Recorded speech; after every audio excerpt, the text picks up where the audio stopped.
Bangsa Israel di bawah kepemimpinan Raja Daud berubah dari suku-suku yang terpisah menjadi kekuatan yang bersatu. Daud menetapkan Yerusalem sebagai ibu kota, langkah strategis yang memperkuat pemerintahannya. Putranya Salomo menggantikannya, mewarisi kerajaan yang kuat dan luas. Salomo dikenang karena kebijaksanaannya dan karena membangun bait suci pertama di Yerusalem, sebuah bangunan megah yang menjadi pusat kehidupan keagamaan. Pemerintahan mereka yang berlangsung kira-kira 80 tahun, mewakili masa keemasan ditandai dengan kemakmuran dan stabilitas. Namun, pemerintahan Salomo juga menanam benih-benih ketidakpuasan.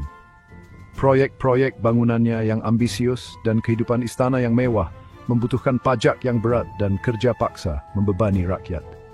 Selain itu, kecenderungannya untuk mengutamakan suku-suku tertentu daripada yang lain menciptakan kebencian dan perpecahan. Ketegangan yang membara ini akan meletus segera setelah kematiannya pada tahun 923 SM, menandai titik balik dalam sejarah Israel.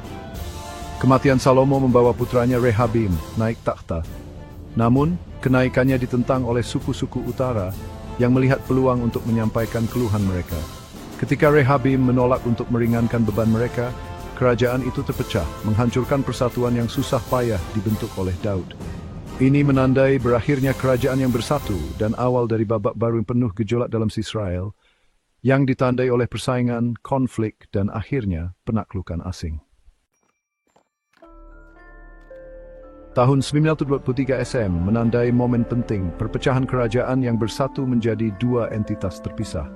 Suku-suku utara yang menolak pemerintahan Rehabim membentuk kerajaan Israel. Mereka memilih Yerobeam dari suku Efraim sebagai raja mereka. Kerajaan Israel meliputi wilayah dan populasi yang lebih besar dibandingkan dengan kerajaan selatan. Yerobeam mendirikan ibu kotanya di Sikhem, kemudian memindahkannya ke Tirza dan akhirnya ke Samaria. Ia berusaha untuk memperkuat legitimasinya dengan menetapkan praktik keagamaan baru, menjauhkan utara dari bait suci Yerusalem. Tindakan ini semakin memperdalam perpecahan antara kedua kerajaan. Kerajaan selatan yang dikenal sebagai Yehuda tetap di bawah pemerintahan Rehabim. Kerajaan ini terdiri dari suku Yehuda dan Benyamin, dengan Yerusalem sebagai ibu kotanya. Meskipun ukurannya lebih kecil, Yehuda memiliki kepentingan agama yang signifikan karena keberadaan bait suci. Perpecahan kerajaan mengantarkan era ketidakstabilan dan konflik, dengan periode peperangan dan gencatan senjata yang tidak nyaman menandai hubungan antara Israel dan Yehuda. Perselisihan internal ini membuat kedua kerajaan rentan terhadap ancaman eksternal, suatu kelemahan yang akan memiliki konsekuensi yang menghancurkan di abad-abad mendatang. Kerajaan Israel, meskipun awalnya kuat, menghadapi ancaman yang semakin besar dari utara, Kekaisaran Asyur. Bangsa Asyur, yang dikenal karena kehebatan militer dan kebrutalannya, memperluas jangkauan mereka di timur dekat kuno. Pada abad ke-8 SM, mereka menjadi bahaya besar bagi Israel. Pada tahun 702 SM, Raja Asyur Sargon II menaklukkan Samaria setelah pengepungan selama 3 tahun. Jatuhnya ibu kota menandai berakhirnya kerajaan Israel. Sargon II mendeportasi sebagian besar penduduk Israel ke bagian lain Kekaisaran Asyur, sebuah taktik yang dirancang untuk memadamkan pemberontakan dan mengasimilasi orang-orang yang ditaklukkan. Peristiwa ini, yang dikenal sebagai pengasingan Asyur, memiliki implikasi yang mendalam bagi bangsa Israel. Tercabut dari tanah air mereka dan tersebar di seluruh kaisaran yang luas, mereka menghadapi masa depan yang tidak pasti. 10 suku yang membentuk kerajaan Israel secara efektif menghilang dari sejarah. Nasib mereka menjadi subjek banyak perdebatan dan spekulasi. Kehancuran kerajaan utara menjadi peringatan keras bagi Yehuda, peringatan yang tidak akan diindahkan untuk waktu yang lama.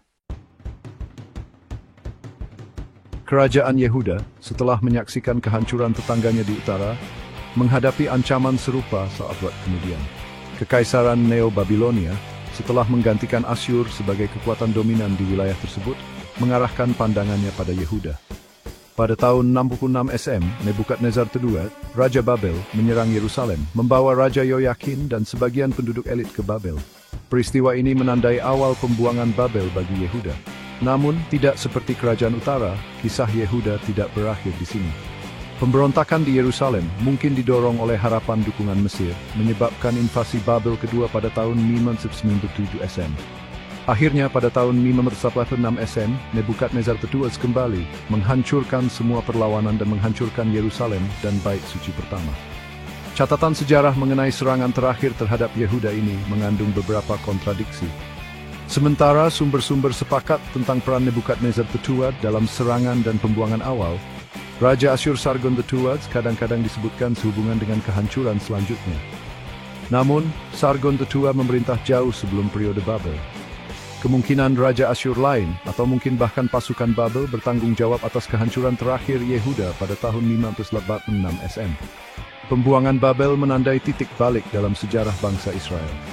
Meskipun sebagian penduduk kembali ke Yehuda beberapa dekade kemudian, kehancuran kerajaan dan Bait Suci memiliki dampak yang mendalam pada identitas agama dan budaya mereka.